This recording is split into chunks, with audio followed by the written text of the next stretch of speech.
안녕하세요. 답답해서 내가 가르치는 ArcGIS. 오늘은 제 39강 덴시티 맵에 대해서 알아보도록 하겠습니다. 그래서 데이터 같은 경우에는 저희가 썼던 거 그대로 이 상태를 내버려뒀고요.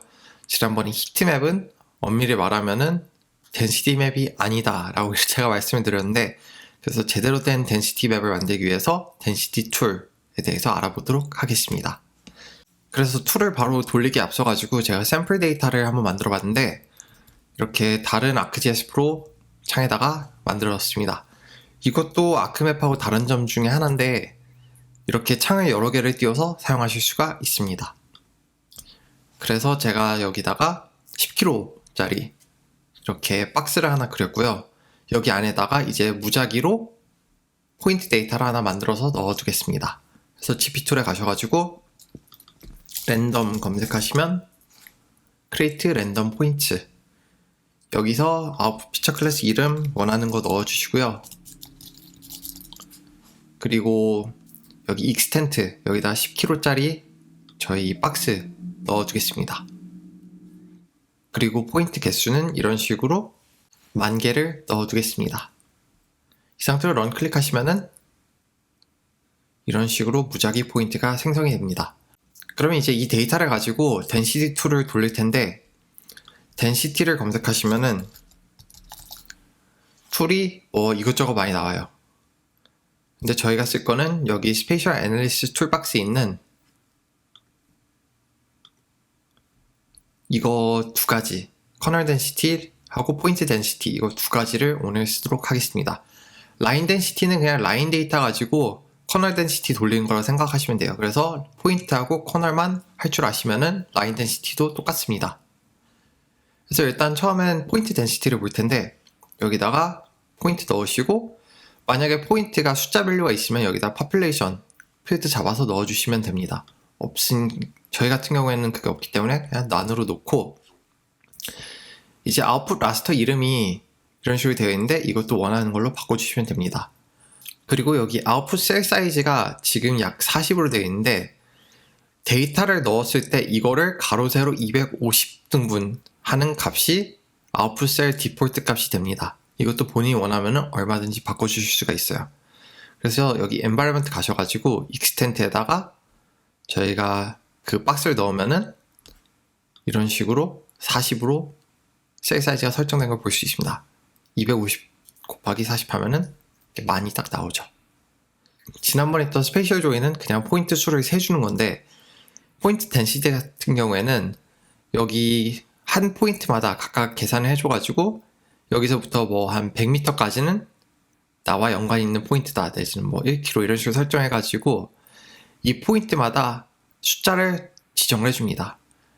그래서 그 거리, 어디까지가 나랑 연관이 있느냐 설정해 주는 건데, 이것도 동그라미, 사각형, 도너츠, 웨지 이런 식으로 설정을 본인이 원하는 걸로 하실 수가 있고, 이 길이는 이 데이터 맵 프로젝션 되어 있는 유닛입니다. 저희는 지금 미터이기 때문에 만약에 이걸 560 정도로 하면은 대략 뭐 가로 세로 1km짜리 검색 내지는 탐색 범위가 나오죠.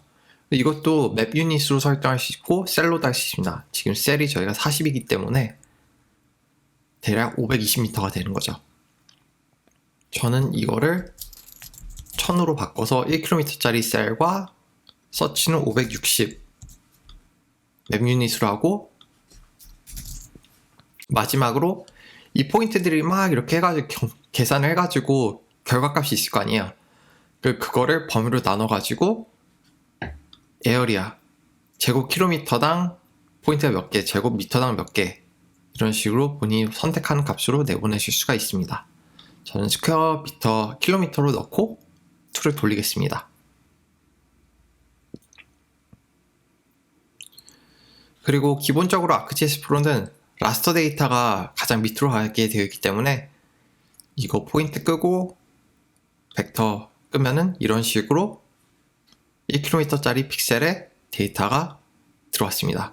그래서 여기 같은 경우에는 킬로미터당 약 121개의 점이 있다, 이런 식으로 덴시티를 알아보실 수가 있습니다. 그런데 실제로 데이터를 써보시면은 포인트 덴시티를 쓸 일이 잘 없어요. 왜냐하면은 그래서 저희 범죄 데이터를 예로 들자면은 이게 막무가내로 찍힌 것 같지만은 엄밀히 말하면은 이게 위치가 지정이 되어 있어요. 그래서 실제로 범죄가 여기에 일어났거나 여기에 일어났거나 아니면 다른 건물에 일어나도 여기 존을 기준으로 해가지고 한 곳에다가 집중해서 보고하게 되어 있습니다. 그렇기 때문에 실제 장소가 아니에요. 그렇기 때문에 포인트 덴시티 같은 경우에는 정말 위치 자체가 정확하고 뭐 샘플링이 되지 않은 데이터 이럴 경우에 쓰기 때문에 쓸 일이 별로 없습니다.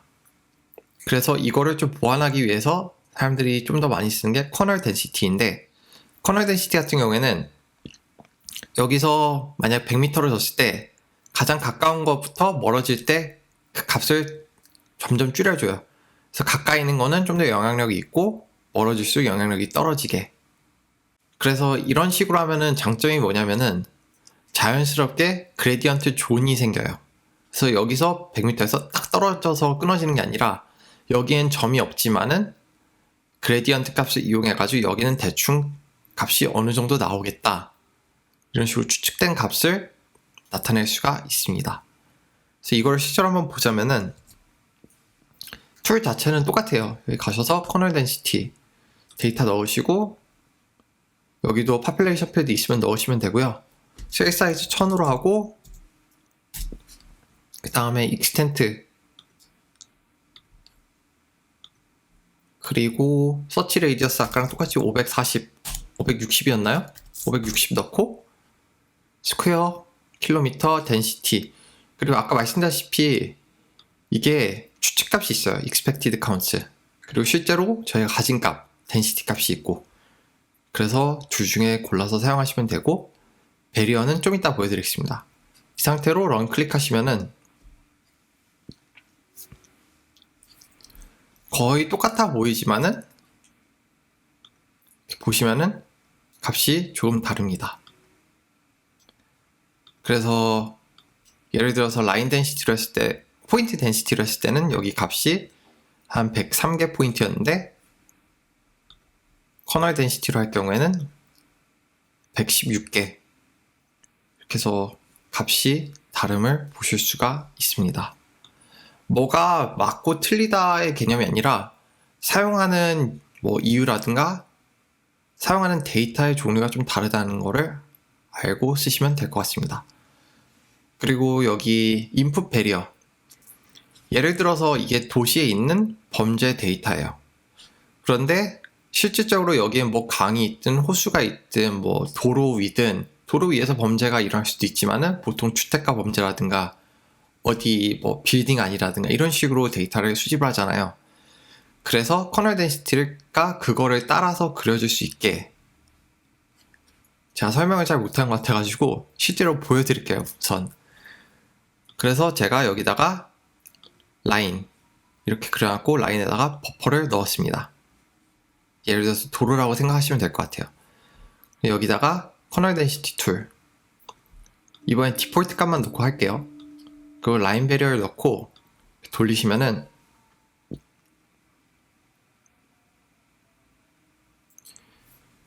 이런 식으로 라인이 있는 거는 최대한 데이터가 없게 따가지고 좀 더 현실적인 덴시티를 그려줍니다.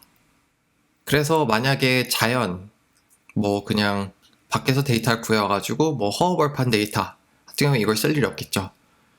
그런데 도시에서 데이터를 이렇게 분석하실 때는 이게 의외로 유용하게 쓰일 때가 많습니다.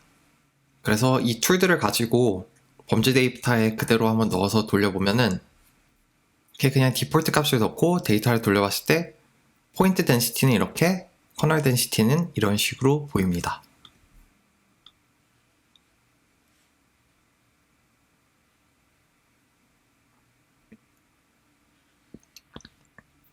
그러면은 이렇게 그냥 디폴트 값을 넣고 돌리면 되는 거냐 라고 물어보실 수도 있는데 대부분의 경우는 그렇지가 않습니다.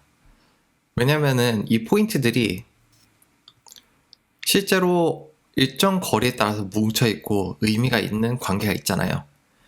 그렇기 때문에 여기 툴에 넣는 셀 사이즈도 중요하지만 무엇보다 서치 레디어스, 이게 중요합니다. 그러면은 이 서치 레디어스는 어떻게 구하나요? 이렇게 질문하실 수도 있는데, 만약에 본인이 이렇게 어느 정도 배경 지식이 있다 하시면은 그거를 그냥 이용해 가지고 같이 쓰시면 좋고, 만약에 모르실 경우에는 이 서치 레디어스를 찾을 수 있게 도와주는 툴들이 몇 가지 있습니다. 그래서 다음 시간에는 이 서치 레디어스를 찾는 툴에 대해서 알아보도록 하겠습니다. 그리고 이 채널을 시작하면서 제가 이게 되려나 싶었는데, 약 3달 만에 구독자 100명이 돼서 이제 커스텀 URL을 만들 수가 있게 되었습니다. 감사합니다. 원래는 DDGIS로 만들고 싶었는데 유튜브 정책상 이게 채널명으로 되게 되어 있더라고요. 그래서 이렇게 굉장히 길고 불편한 URL이 저한테 이제 만들어졌습니다. 좀 생각보다 구독자들이 많아가지고 좀 얼떨떨한데, 지금처럼 그냥 도움이 되는 거 최대한 올려드리도록 하겠습니다. 오늘도 시청해주셔서 고맙고 다음에 또 뵙겠습니다.